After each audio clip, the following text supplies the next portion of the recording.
Assalamualaikum warahmatullahi wabarakatuh.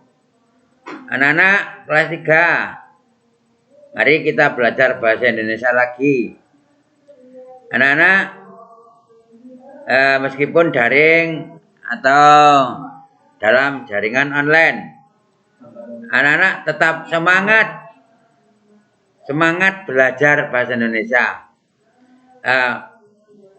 Mudah-mudahan anak-anak sehat dan selalu sehat.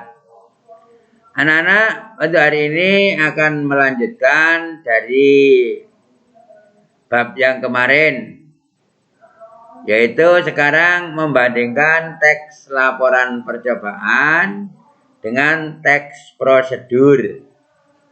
Jadi, dua teks ini ada kesamaan, ada kemiripan. Mari kita bandingkan. Anak-anak, di sini ada dua teks yang saya tulis. Tolong diperhatikan dengan seksama. Ya. Ada dua teks. Yang pertama yaitu pengaruh hujan asam pada tanaman. Ini judulnya. Hujan asam merupakan pencemaran lingkungan yang sering kita temui, tapi kita tidak menyadari kerusakan yang diakibatkannya. Belerang atau sulfur yang merupakan pengotor dalam bahan bakar fosil serta nitrogen di udara yang bereaksi dengan oksigen membentuk sulfur dioksida dan nitrogen dioksida. Zat-zat ini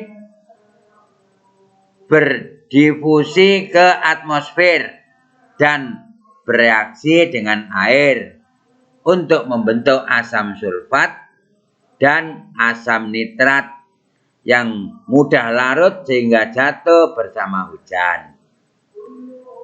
Percobaan ini bertujuan untuk lebih memahami pengaruh hujan asam pada tanaman. Untuk melakukan percobaan ini perlu disiapkan bahan-bahan berikut. Ini ada bahan-bahannya. Ada bahan dan alat.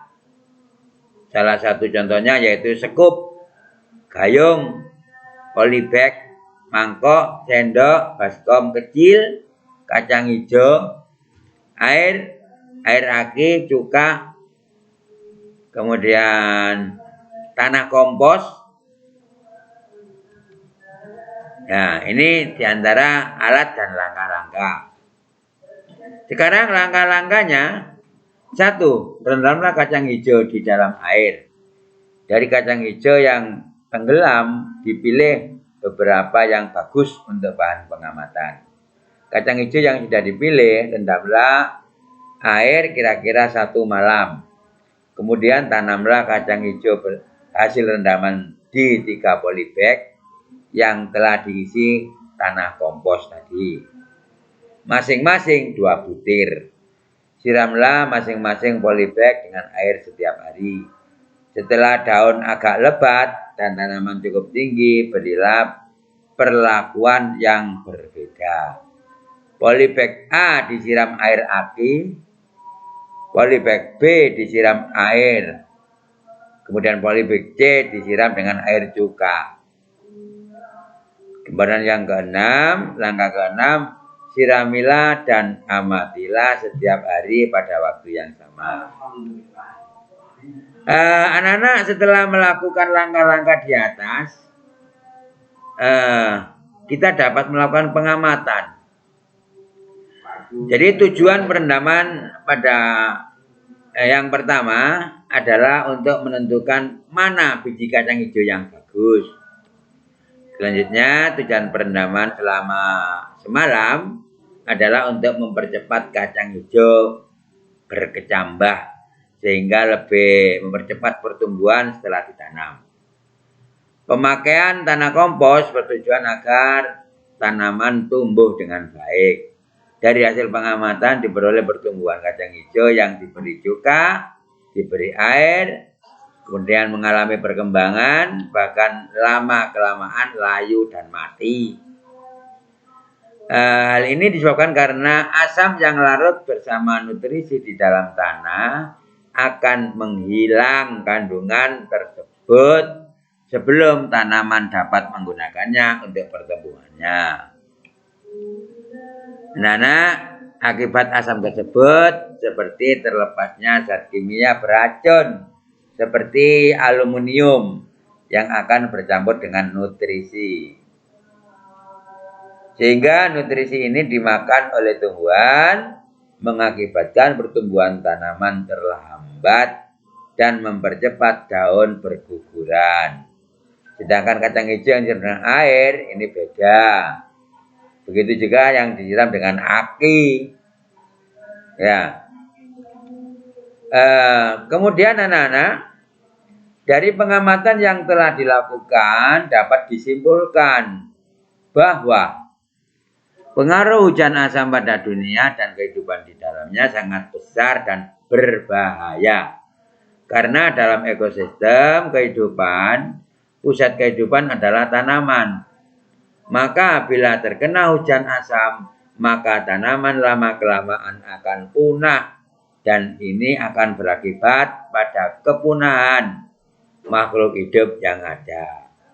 Itu diantara isi tujuan kesimpulan pada teks apa tadi? Yaitu pada teks yang satu atau teks satu. Sekarang teks yang kedua. Ayo kita lihat lagi teks kedua. Ini tentang teks prosedur, ya. Teks prosedur. Jadi ini ada teks prosedur. Silakan diperhatikan. Membuat batik tulis. Nah, ini termasuk teks prosedur. Ya, kalau tadi adalah teks laporan percobaan, itu penanaman biji kacang hijau dengan menggunakan air, asam, dan air aki maupun air. Sekarang membuat batik. Nah, ini proses pembuatan batik tulis adalah proses yang membutuhkan teknik, ketelitian, dan kesabaran yang tinggi. Jadi kalau tadi meneliti, sekarang juga ketelitian, hampir sama. Kemudian juga ada bahan dan alat. Kalau batik tidak menggunakan sekop, tidak menggunakan bahan-bahan yang sama dengan tadi laporan. Ini ada alatnya, bahannya, langkah-langkahnya juga ada. Canting, pensil pola, kain mori, lilin, kompor, bahan pewarna kain. Ini diantara bahannya, ya, dan alatnya. Kemudian langkah-langkahnya ada siapkan kain mori atau kain sutra. Kemudian dibuat motif. Kemudian setelah motif dibuat, sampirkan letakkan kain pada gawangan. Posisi melebar supaya mudah dibatik. 3. Bahan kain dalam larutan pewarna. Yang diberi lapisan malam tidak terkena pewarna. Panaskan malam atau lilin ke dalam wajan dengan api kecil sampai malam lilin mencair sempurna. Untuk menjaga suhu kompor atau anglo stabil, biarkan api tetap menyala kecil. Ambil sedikit malam yang sudah cair. Ini.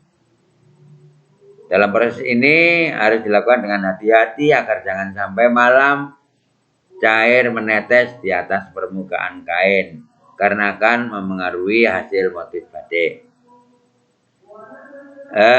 Proses ini bertujuan agar pada saat pencelupan proses ini merupakan pewarnaan pertama pada bagian yang tidak tertutup oleh malam. Kemudian jemur kain yang telah diwarnai sampai kering. 7. Setelah kering dilakukan proses pelorodan. Nah, pelorodan ini yaitu dengan cara lilin dikerik dengan pisau, kemudian kain direbus bersama-sama dengan air yang telah diberi soda abu. Proses ini bertujuan menghilangkan lapisan malam, sehingga motif yang telah digambar menjadi terlihat jelas. Jika diinginkan beberapa warna pada batik yang kita buat, proses dapat diulang beberapa kali, tergantung pada jumlah warna yang akan diinginkan. Jadi setelah kain bersih, lakukan kembali proses pembatikan. Jadi dibatik lagi. Kemudian proses pewarnaan. Kemudian proses yang terakhir, rendam batik dalam air dingin dan dijemur sebelum dapat digunakan dan dipakai. Perlu ketelitian dan kecermatan untuk belajar membatik. Meski agak sulit, tidak ada salahnya dicoba berkreasi untuk melestarikan tradisi dan warisan nenek moyang kita. Ini pada membatik. Jadi anak-anak, tugasmu tidak banyak, hanya satu, membandingkan kedua teks di atas. Di teks laporan percobaan dan teks ini tadi yaitu teks prosedur. Jadi ada dua teks tadi, kalian bandingkan berdasarkan tujuan, ciri, dan struktur teksnya. Kita sampaikan, mudah-mudahan anak-anak tetap semangat mengerjakan. Assalamualaikum warahmatullahi wabarakatuh.